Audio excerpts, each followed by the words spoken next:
conspiracy theories, the paranormal, UFOs, aliens, and all things strange and unusual. This is Black Lotus. But the elite few that do make it, almost immediately the media gloms onto them and creates scandal about them, you know? And sometimes that scandal leads to scandals or conspiracy theories about their deaths when they die, you know? But one who didn't exactly make it and didn't become famous until she did die was Elizabeth Short, otherwise known as the Black Dahlia, and her crime is unsolved even today. And this happened back when? 47. 47, yeah. I know you did a lot of investigation into this. So. Yeah, it was actually really interesting, too, because I had never until... When did we watch Black Dahlia? A couple days ago? Yeah. I really didn't know much about it. I just knew the name. Mm-hmm. And it's really pretty fascinating. It was originally called the Werewolf Murders because of how grotesque and brutal the crime was. Mm-hmm. But they later, of course, ended up coining it the Black Dahlia. And the reason being is that there was a coffee shop, I'm talking about coffee shops, that she used to actually visit, and she always seemed to be wearing black. But about January 14th or 15th, she was killed, and they're not sure exactly when. Back then, they didn't exactly have a way to make time exact on predicting when the person died. Mm-hmm. So it was either very late in the night of the 14th or early in the 15th of January in 47. Okay. What really strikes is that she was found cut in half, severed. Now, this is a picture of Elizabeth Short here. And, you know, just beautiful woman, you know. But I'm going to show you a picture of the crime scene. And I'm going to warn you up front, it's a bit gruesome, you know. Here, let me show you this. Yeah, her body was cut in half. Her body had also been drained totally of blood. Mm-hmm, mm-hmm. Her intestines were actually tucked neatly underneath her buttocks, which I found kind of really disturbing. I don't know why, of all the things, that really disturbed me. Mm-hmm. But, she was posed with her hands above her head, and her body was washed with bleach, so to kill any type of DNA. It would. But certainly, I mean, maybe fingerprints. Take fingerprints off and stuff like that. Mm-hmm. Right. The worst part of it, though, even though being cut in half is pretty hard, she had what's known as the Glasgow smile, which is where they cut you from the tips of your lip all the way up to your ears. Now, you were telling me this is something that the Irish mob used to do? Scotland mob. Oh, Scottish mob, right. Okay. Back in the 1920s and 30s, it became very popular along about English gangs took it up after that. And especially the Chelsea headhunters. Chelsea headhunters used it in all their murders for revenge. Oh, really? So I guess back in the 20s and 30s, it was not uncommon to find somebody split from lip to ear. Yeah, I know. It's like they also called it the Cheshire smile. Okay, yeah, I can see that definitely. But she was found with that. She was also found with several cuts on her thighs and breasts.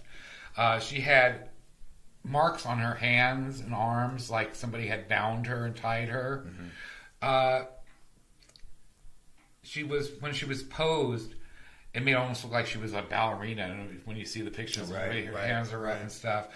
Well, after they found her, they tried to investigate this, and what was interesting is all the people who came up. There was 150 suspects on this case. Yeah.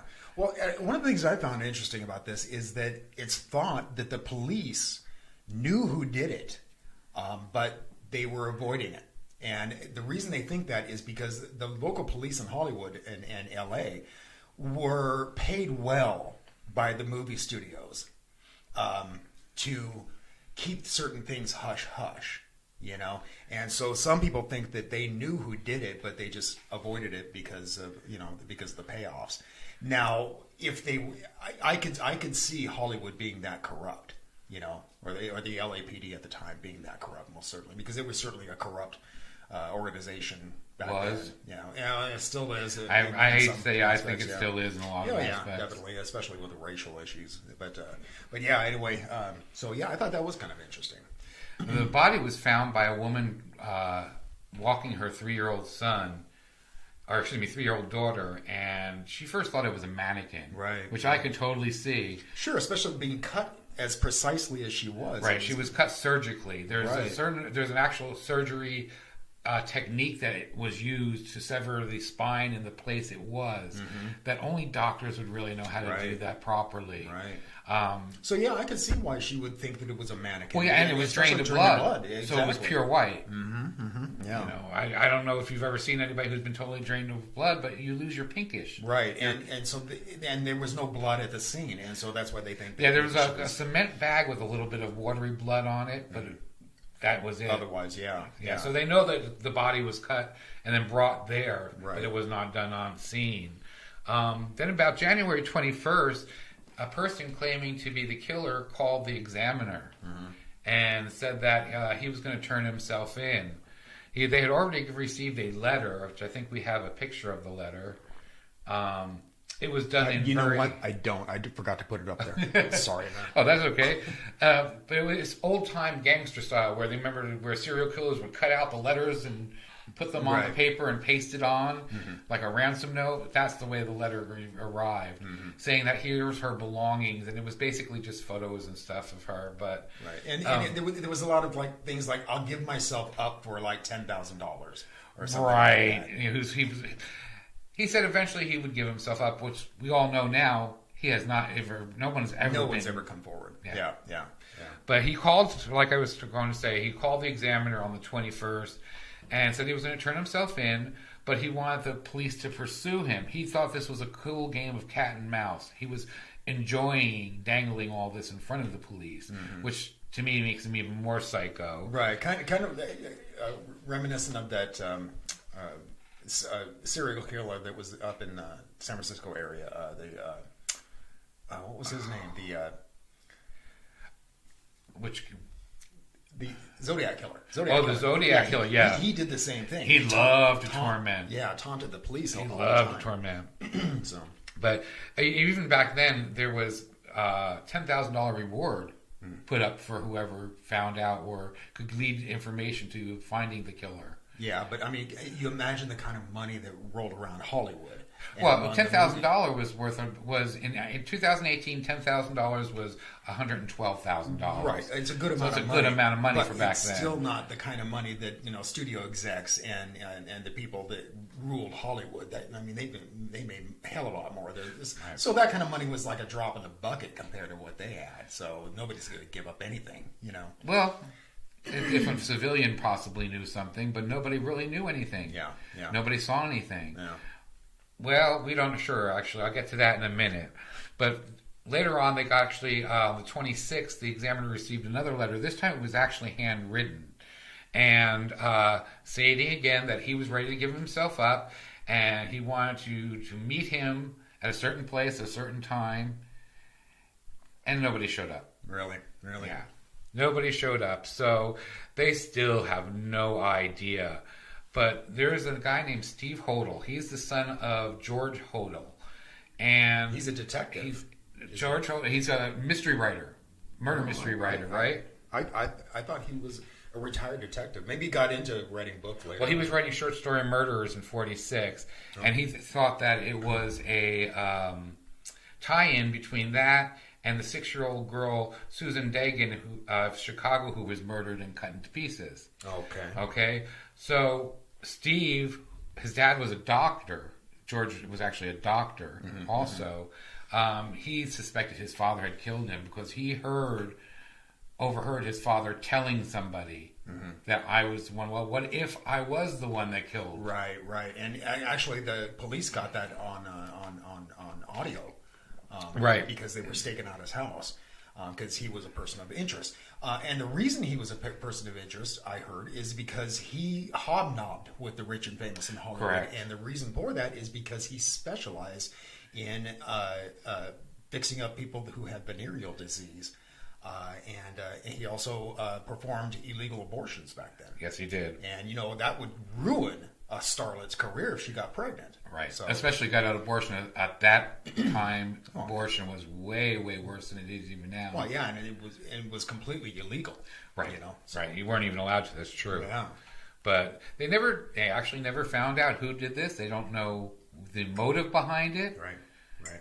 It's one of those, the one guy, what's his name? His son, Steve Hodel. Yeah, thinks that his dad had an affair with her, and I think for some reason, my personal opinion is that they got into a huge fight. His son said that he had a horrible temper.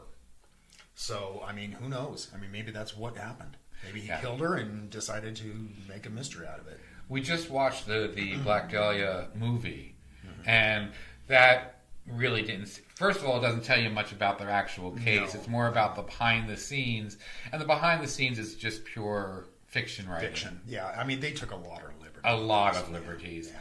A lot. So I'm curious if ever they'll find out anything. I think this is one of those mysteries that's going to go down in history as an unknown. Yeah, I think it will. I don't think it's ever going to be solved. It's not like they can come up with much more evidence at this point. Right, and like you said, her body was bleached. And so even today with today's DNA, I mean, I don't know how they're going to be able to... Off the first letter, they did get some fingerprints. They got some partial prints and stuff, but unfortunately between where they got the prints and bringing it to the lab, it got contaminated. Oh, of course. Yeah. So they don't even have that to go by anymore. Sure, because I mean, they didn't even deal with DNA back then, so they wouldn't even have known. No, they were just going by the actual fingerprints. Yeah. So, very interesting story. I thought it was very interesting. Yeah, I thought it was kind of fascinating. That in a bizarre, very gruesome way. Yeah, I mean, the murder itself was horrible. Oh, God. Well, at least they said by the bruising of her cuts that she was separated in half after she died. Yeah. So that's a good thing. I mean, because we all know that they do things to people like that sometimes when they're still alive. But I thought it was speculated that when they gave her the Cheshire Grin or whatever you called it, that she was still alive at that point. They don't know. It was possible. Yeah. It's hard to tell, too, because if she was drained of blood and then washed in bleach, it wouldn't show where it clotted and where it didn't. Right. Which is a necessity to be alive for it to clot properly and everything. Yeah. So we'll never know exactly how everything happens. There's reports that people were torturing her beforehand, too. Oh, really? Since she was bound and tied, there are speculation that while she disappeared, there was a torture being taken place also. A lot of bruising. Right, because of the bruising, which they don't know if it was before or after. Yeah, and that's the other thing, too. They don't know if this was the work of one person or perhaps 2, 3. You know, who knows? We never will find out. Yeah. But I think the fact that the roads lead back to this doctor makes a lot of sense because of the way she was surgically cut. And I mean, it was very precise. And like you said, it was a certain kind of cut that went through the spine at exactly the right area. So that there wasn't,